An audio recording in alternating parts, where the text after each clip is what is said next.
Today I'm going to be reading the Preface and Preliminaries from Aaron Copland's What to Listen For in Music.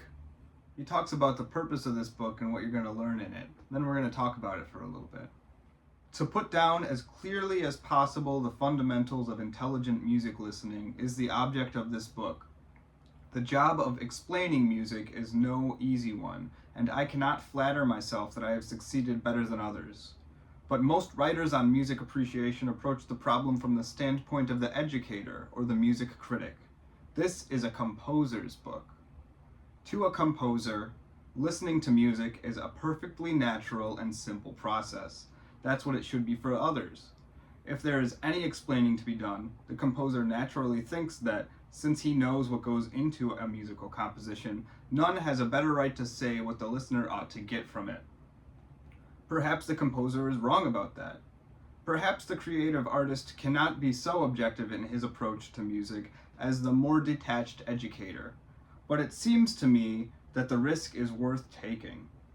For the composer has something vital at stake. In helping others to hear more music more intelligently, he is working toward the spread of a musical culture, which in the end will affect the understanding of his own creations. Still, the question remains how to go about it. How can the professional composer break down the barrier between himself and the lay listener? What can the composer say to make music more completely the listener's own? This book is an attempt to answer these questions.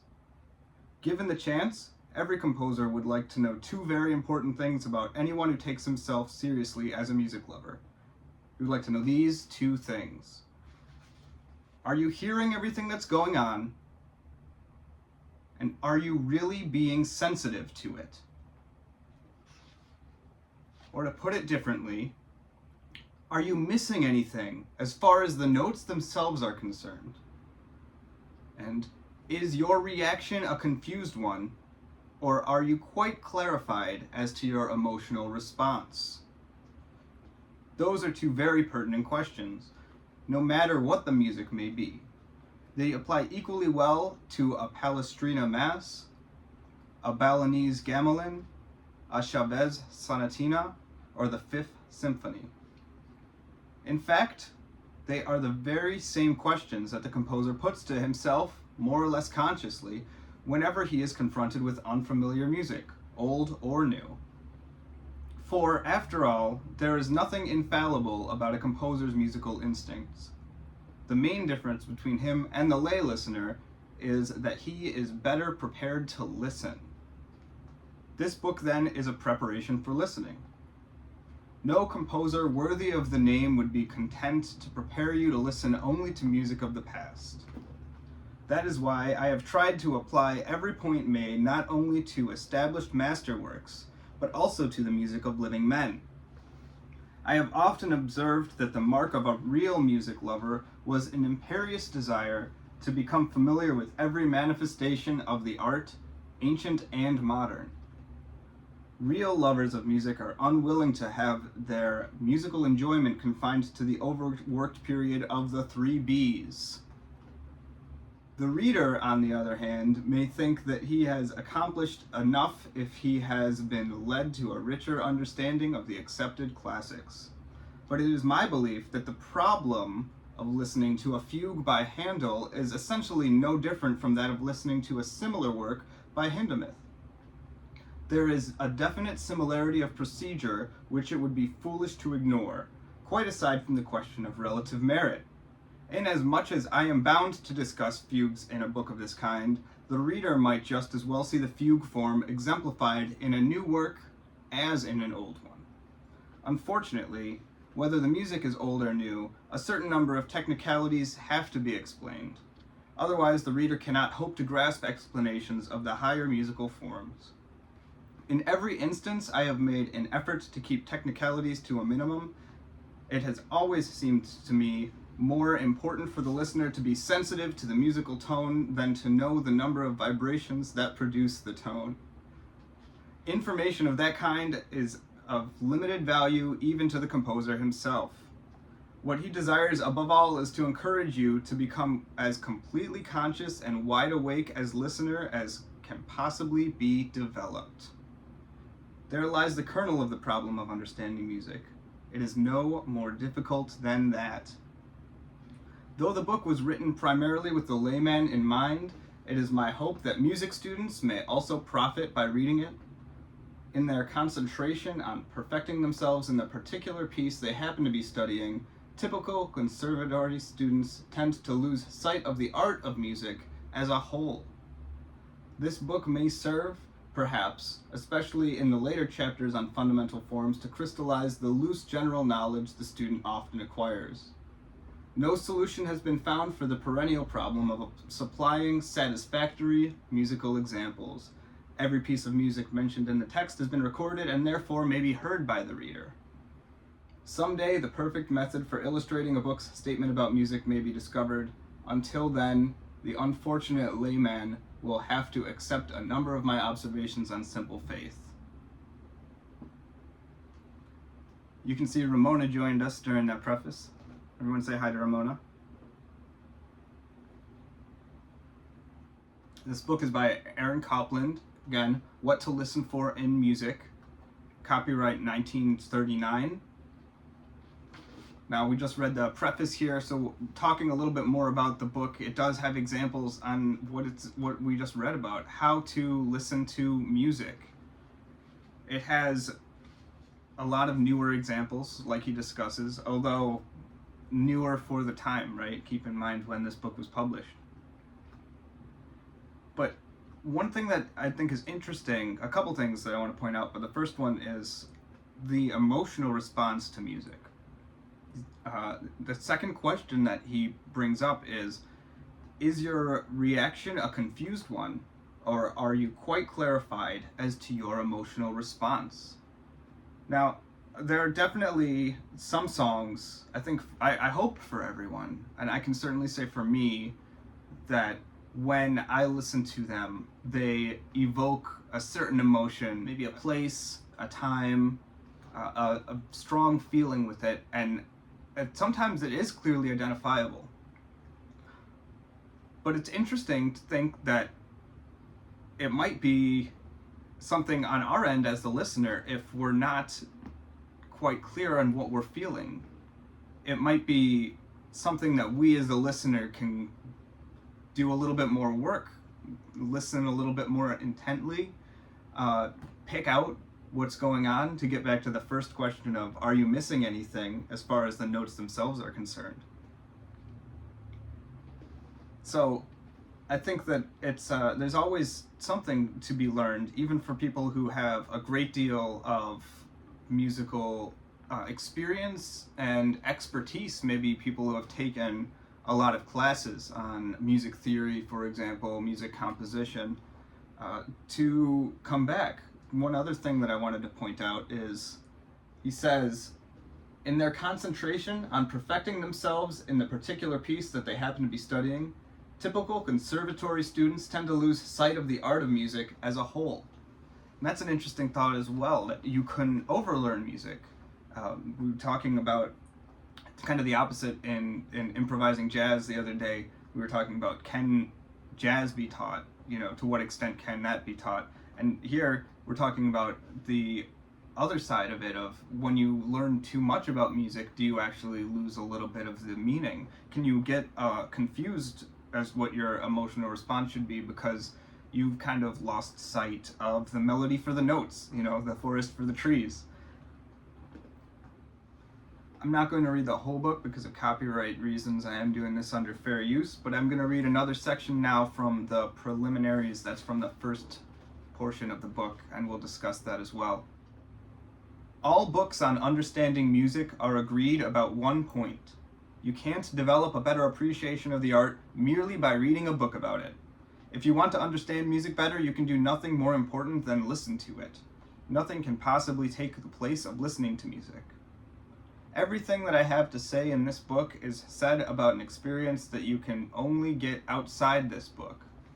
Therefore, you will probably be wasting your time in reading it unless you make a firm resolve to hear a great deal more music than you have in the past. All of us, professionals and non-professionals, are forever trying to deepen our understanding of the art. Reading a book may sometimes help us, but nothing can replace the prime consideration of listening to music itself. Luckily, opportunities for hearing music are much greater than they ever were before. Keep in mind when this book was written. Keep in mind we're about 100 years from then.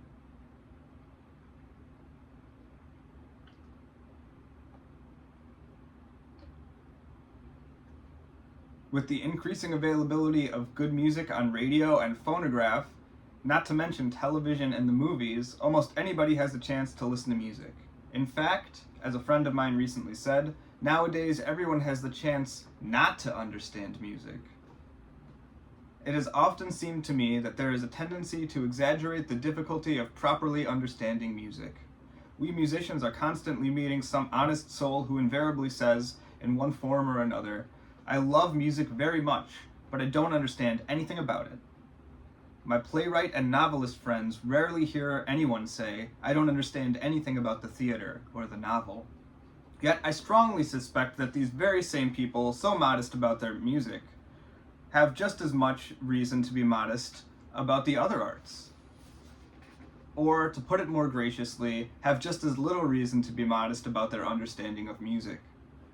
If you have any feelings of inferiority about your musical reactions, try to rid yourself of them. They are often not justified. At any rate, you have no reason to be downcast about your musical capacities until you have some idea of what it means to be musical. There are many strange popular notions as to what being musical consists of. One is always being told, as the unarguable proof of a musical person, that he or she can go to a show and then come home and play all the tunes on the piano. That fact alone bespeaks a certain musicality in the person in question, but it does not indicate the kind of sensitivity to music that is under examination here. The entertainer who mimics well is not yet an actor, and the musical mimic is not necessarily a profoundly musical individual.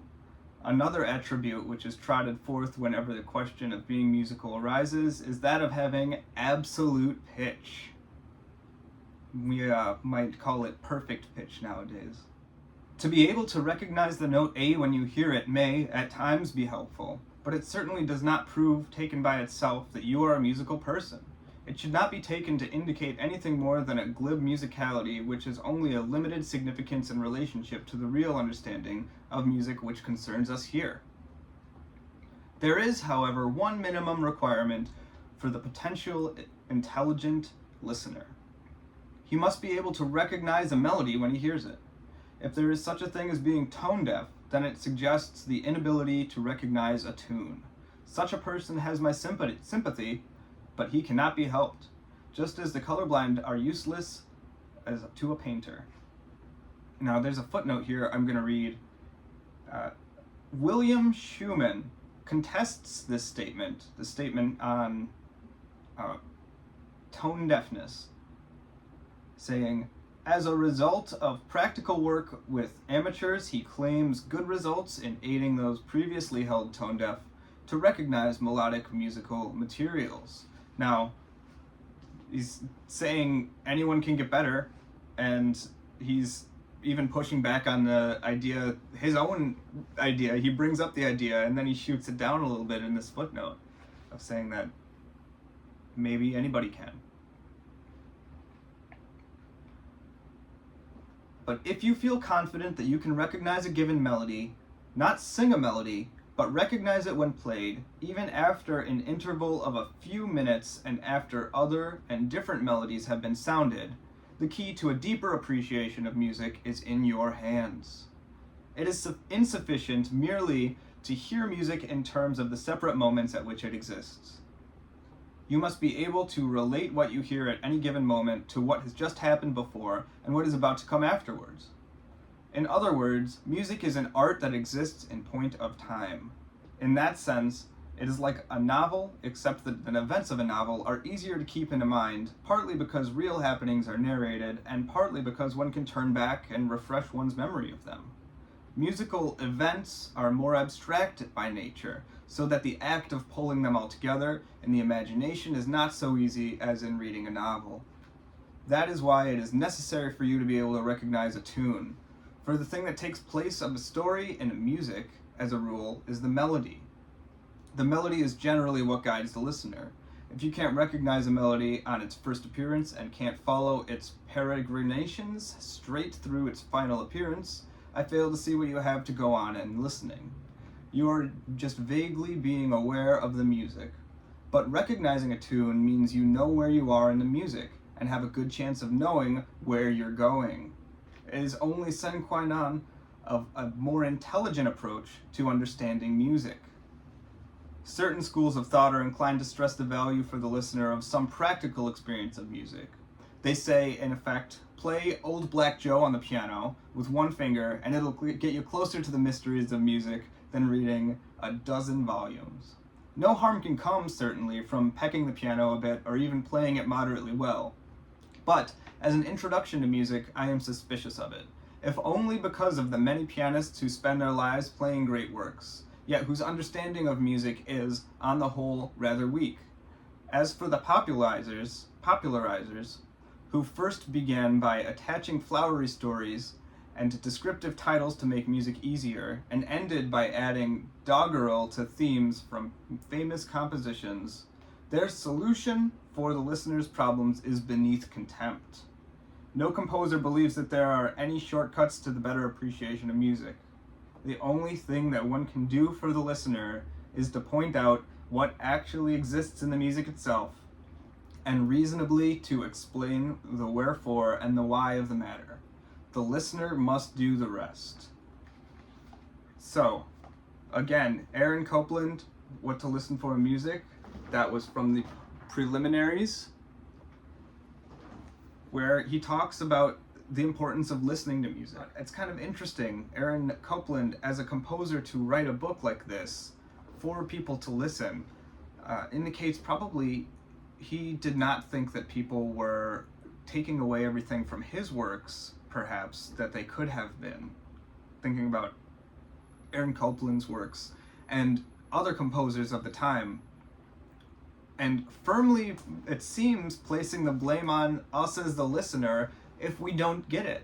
If we don't understand what the composer is doing, then Aaron Copland is saying that we need to do more work. The listener must do the rest. All the composer can do is put the parts there and make it clearly identifiable. Now, it's interesting to think about this from both sides, because I've obviously composed and released a lot of music as well, and I can say for sure that a lot of people haven't understood what I'm going for. I think other people can probably relate. Sometimes they might not appreciate it in the same way, but also might just not get it. Might just not have the same interpretation or be able to pick out the different aspects that you appreciate that you put in there intentionally. And Aaron Copland seems to be saying that that's not the composer's role. Now, if you're a composer and you feel your listeners are missing out on something or not getting your work, well, Aaron Copland is saying that's not your fault. He's got your back. He's saying that it's the listeners that need to be doing the work of picking out what is going on in your works. I'm sure that there's a little bit more complexity to it. Obviously, this was written published in 1939. So we're living in a much different musical industry, musical landscape. The musical language has changed quite a bit with the development of technology in the past decades and the availability of recording technology to pretty much anyone in unprecedented ways. And it would be curious to see what Aaron Copland would think about that, now that we have so much more ability for composers to get their ideas out there and for them to be actually understood by the listener. Ultimately, though, going back to the topic of the book as a whole, it's definitely gives you a little bit more insight into how other composers might be thinking, how, if you're not a composer, how composers think, how you can kind of effectively listen to music to get the most out of it, really for yourself. Because, as he says in the preface there, it's about clarifying the emotional reaction that you're having to the melody, to the parts as a whole. So, one more time, Aaron Copland, What to Listen For in Music. Strongly recommend picking up a copy of this if you can. Thanks for joining me today. If you like music, like talking about music, like talking about music theory and reading books or hearing about books on all of the above, please give us a like and subscribe. Ramona and I would appreciate it greatly. And either way, I hope you have a great day.